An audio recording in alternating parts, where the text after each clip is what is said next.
Welcome, today in front of me CUBOT King Kong Mini 2, and I'll show you how to add or remove home screen widgets on this device.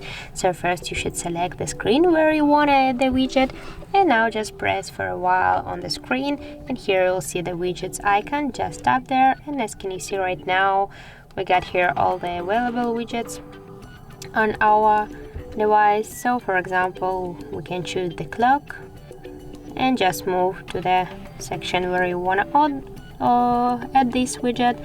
You can also change the size of the widget by this way.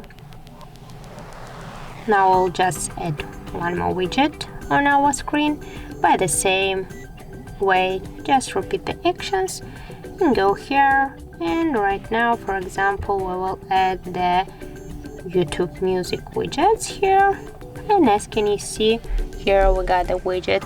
If you want to remove, just press for a while on the widget and remove that to the and drag it to the remove icon. As can you see, that's so simply just by this way. So that's it. If you found this video helpful, leave like, comment and subscribe our channel.